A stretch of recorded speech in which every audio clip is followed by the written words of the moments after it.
Okay, so for today's lesson, what we're going to do is we're going to take a photograph and we're going to age it.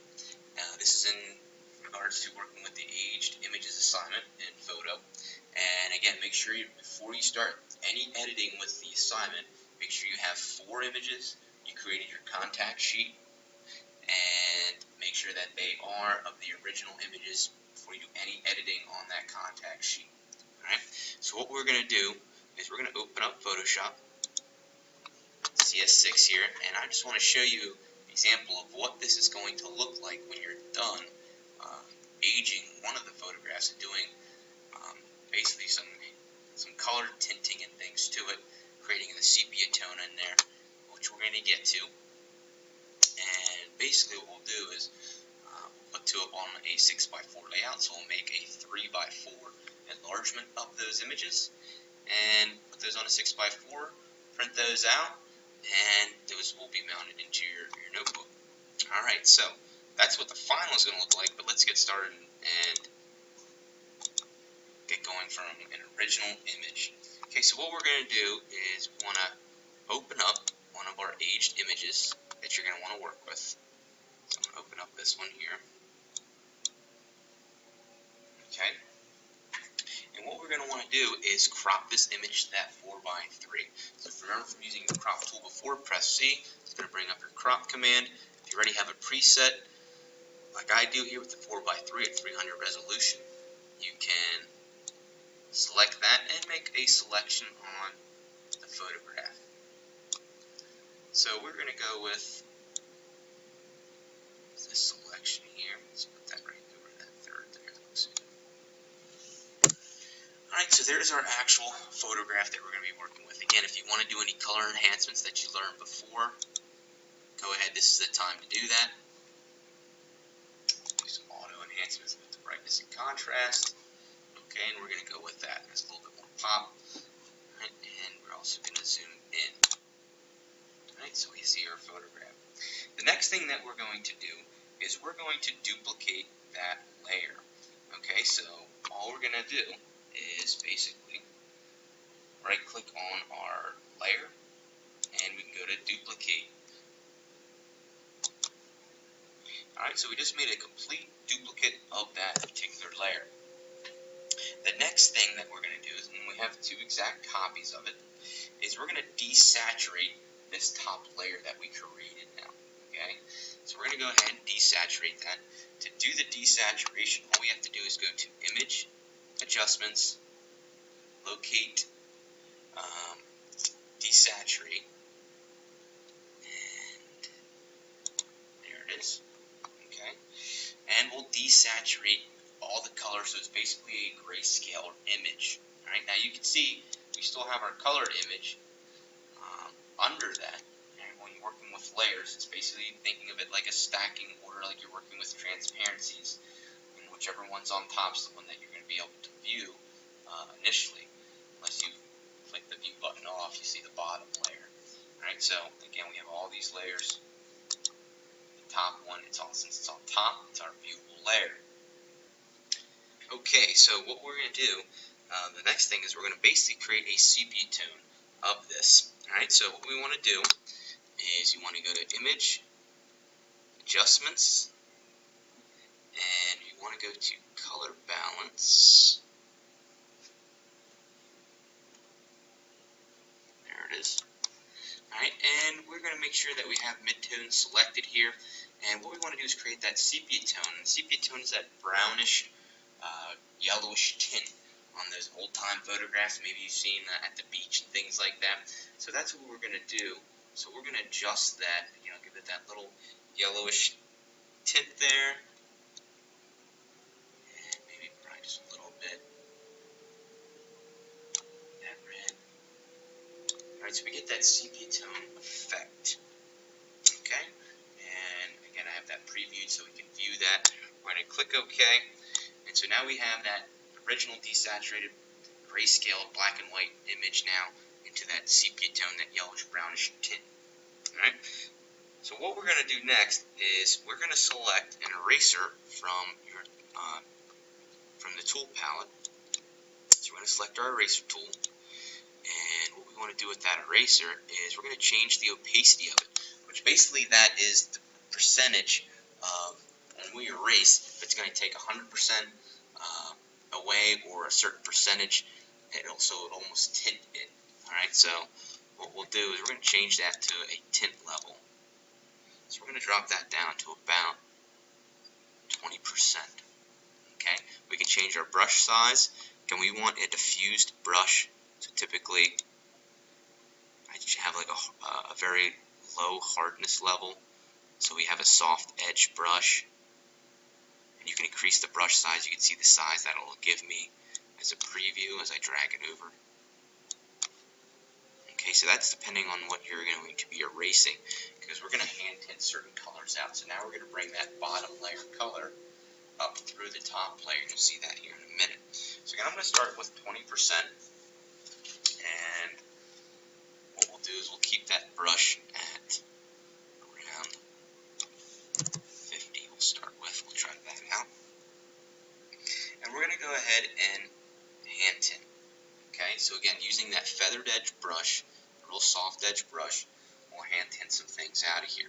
Now when I hand tint, I'm going to left click, I'm going to hold that left mouse button and basically erase everything that I want. So let's say we're going to work with, we'll do this sign here. So when I click that and drag,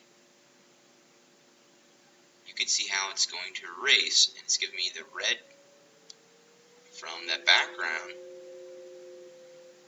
layer. Basically comes through, bleeds through that at 20%, unless erasing the sepia tone there. Okay.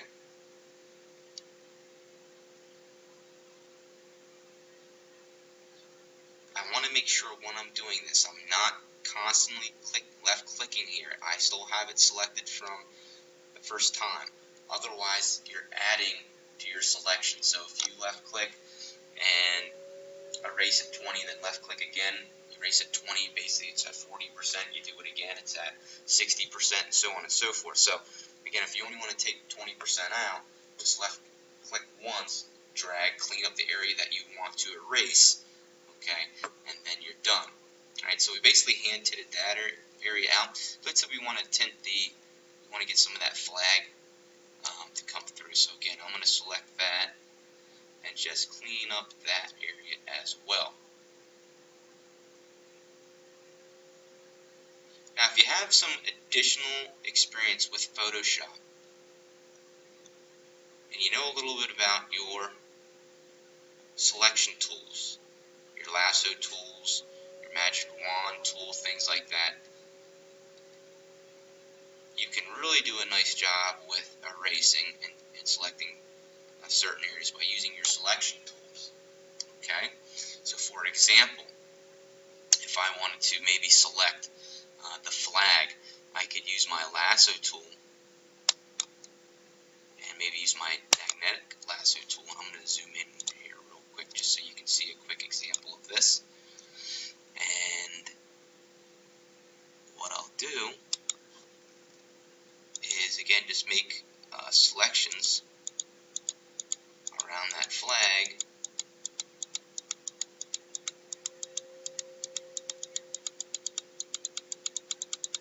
By just left clicking, creating all those little snap points.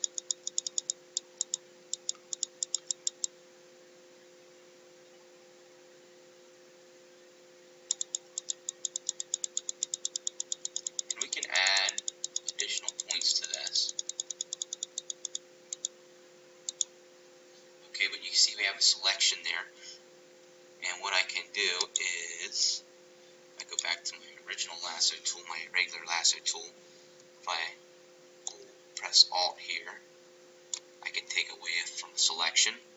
If I press Shift, and I just want to zoom in a little bit more, and this area here, if I hold Shift, I can add to a selection.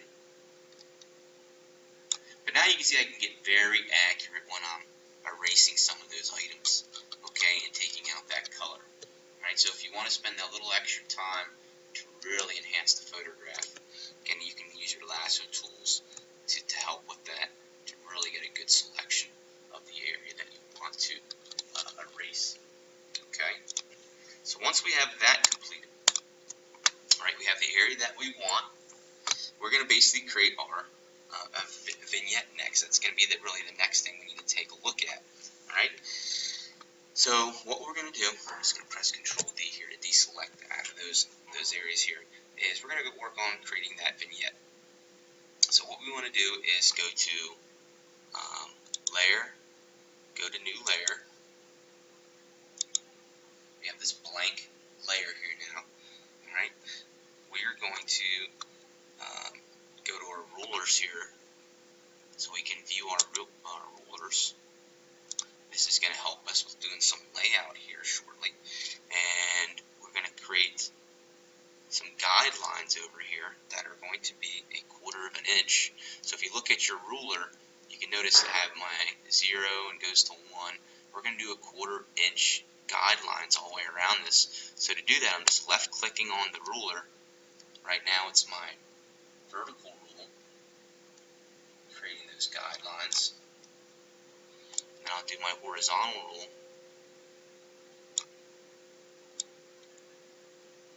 Again, 1/4 inch guidelines. Okay. And now what I'm going to do is use my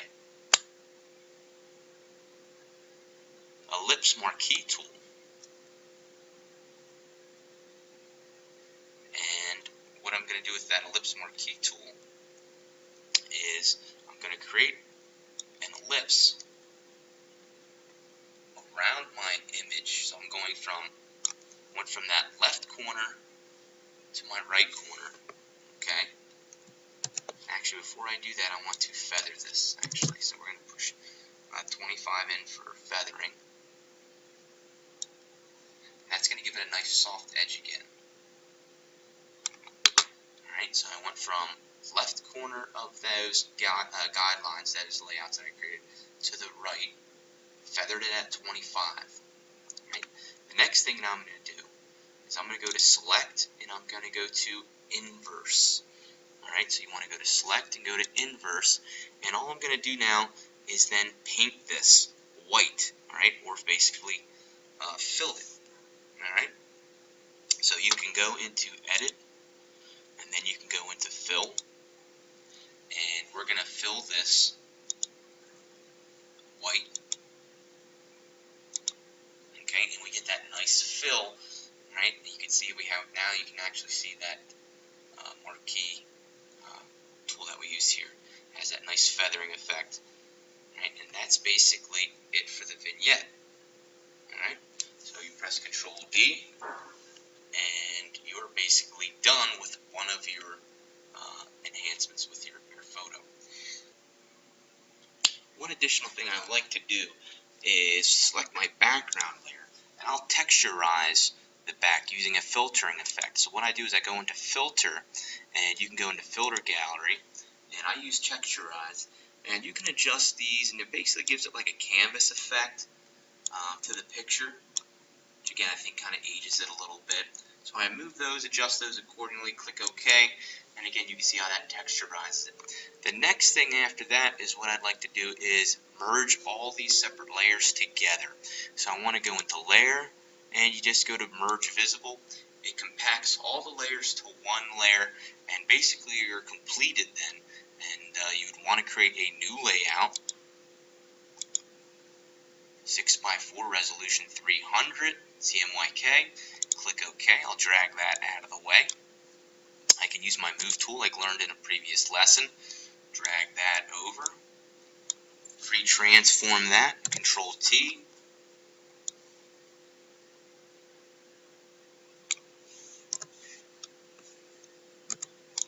Move that in the position.